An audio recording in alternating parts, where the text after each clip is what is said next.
요한복음 3장 22절부터 30절까지 봉독하겠습니다. 그 후에 예수께서 제자들과 유대 땅으로 가서 거기 함께 유하시며 세례를 베푸시더라. 요한도 살렘 가까운 에논에서 세례를 베푸니 거기 물이 많음이라. 그러므로 사람들이 와서 세례를 받더라. 요한이 아직 옥에 갇히지 아니하였더라.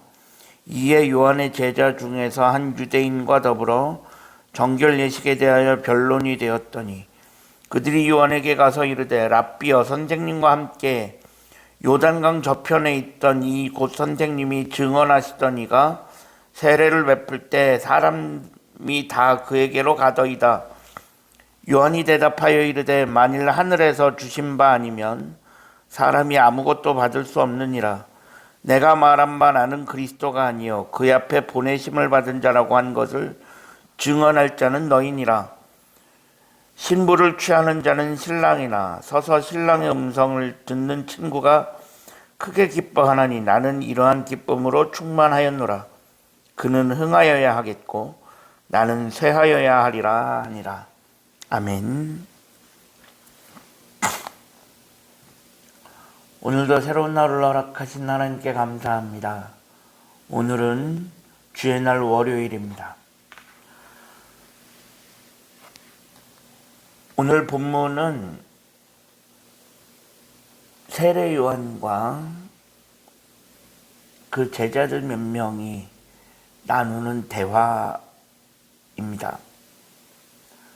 공간적인 배경은 세례 요한이 세례를 베풀던 곳 근처 어디 유대 땅 어디일 것이라 생각이 됩니다. 예수님의 공생의 사역이 본격화되면서 예수님도 세례를 베풀기 시작했고 자연스럽게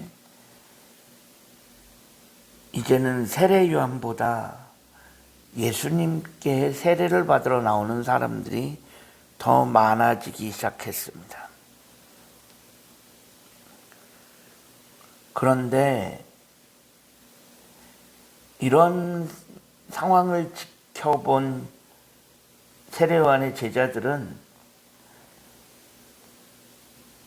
이런 상황 자체가 벌어지는 것이 그렇게 탐탁치 않았습니다.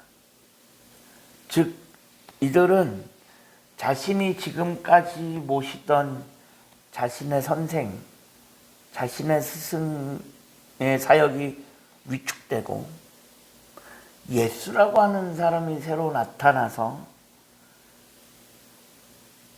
그의 사역이 확 올라가는 것이 그렇게 탐탁치 않았던 것입니다. 이런 상황이 문내 불편하게 다가온 것 같습니다. 충분히 그럴 수 있습니다. 자신이 모시던 선생님이 어느 날 갑자기 스스로 꼬리를 내리기 시작하고 스스로 뒤로 물러나기 시작하는 것을 세례 요한의 제자들은 이해하지 못했을 것입니다. 세례 요한은 자신이 왜 그래야 하는지,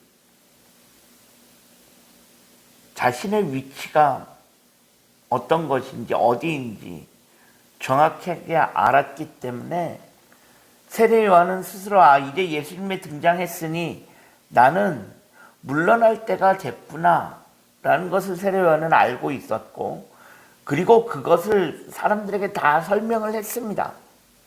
하지만 모든 사람들이 그것을 아주 정확하게 분명하게 이해하지는 못했을 것입니다. 그렇게 세례 요한의 제자들 중에는 이렇게 예수님과 세례 요한의 상황이 역전되어져 가는 것을 세례 요한과 동일하게 당연한 것처럼 받아들이기는 쉽지 않았을 것입니다. 그래서 오늘 본문 26절에 보면 어떤 사람들이 세례요한한테 이야기합니다. 선생님이 증언하시던 이는 바로 예수 그리스도를 의미하죠. 그 사람이 저기서 세례를 베푸는데 그것으로 사람들이 다 몰려가고 있다라고 이야기합니다.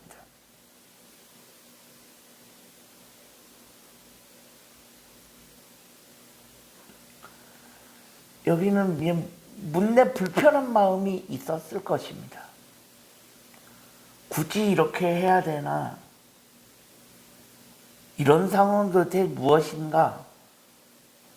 그런 생각이 드는 사람들이 있었다는 것입니다. 세례 요한은 이 모든 상황을 당연하게 받아들이고 있고, 세례 요한은 처음부터 자신이 사역을 시작하면서 세례를 주기 시작할 때부터 이런 일이 올 것임을, 이런 날이 올 것임을 알고 있었습니다. 그래서 이런 날을 준비하고 있었습니다. 하지만 그래서 사람들에게도 계속적으로 나는 주인공이 아니다. 주인공은 따로 있다. 그 주인공이 오시면 나는 사라질 것이다. 수차례 이야기했지만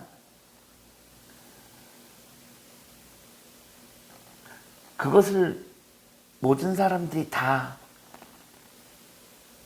100% 이해하고 받아들이지는 못했다라는 것입니다.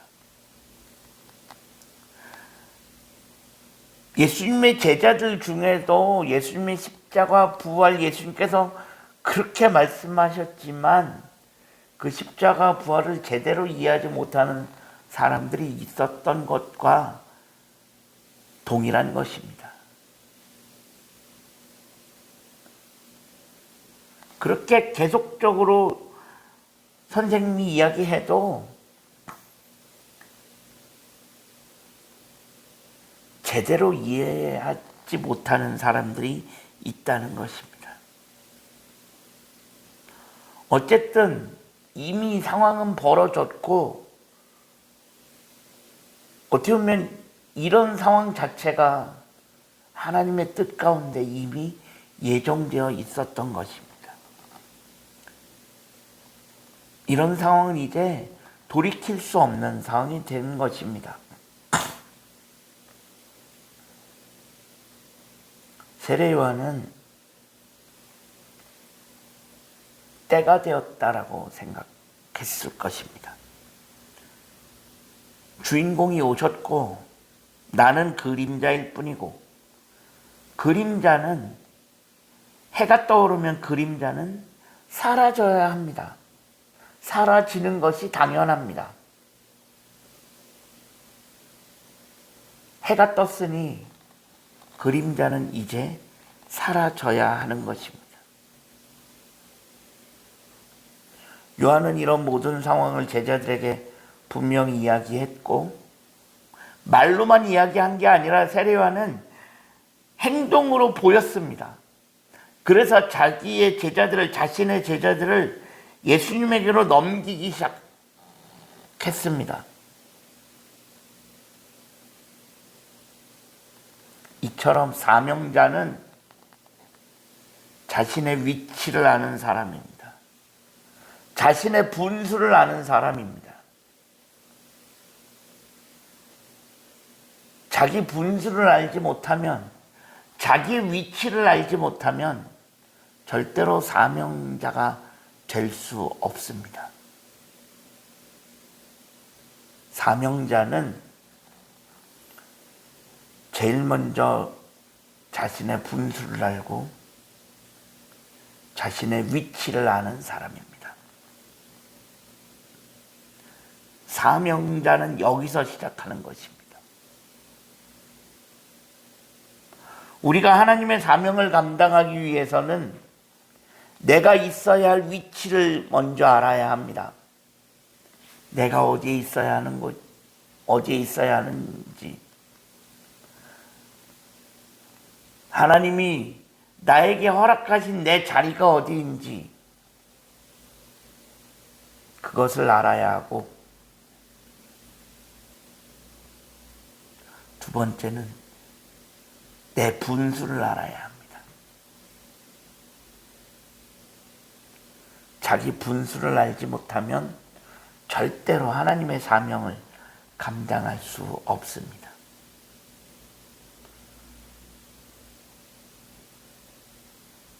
우리들이 마지막 때 하나님의 사명을 감당하는 자들이 되어지려면 자기 분수를 알고 자기 위치를 알아야 할 것입니다. 오늘 하루 내 위치를 알고 내 분수를 알고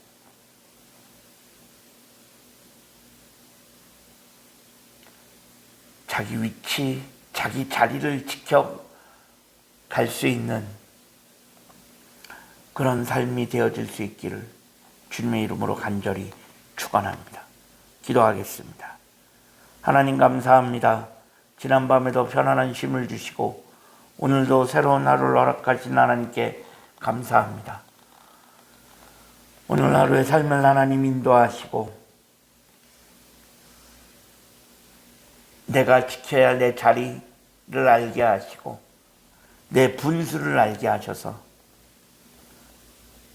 여기서부터 사명자의 삶이 시작되어진다라는 것을 깨닫는 우리 모두가 되어질 수 있게 하여 주옵소서.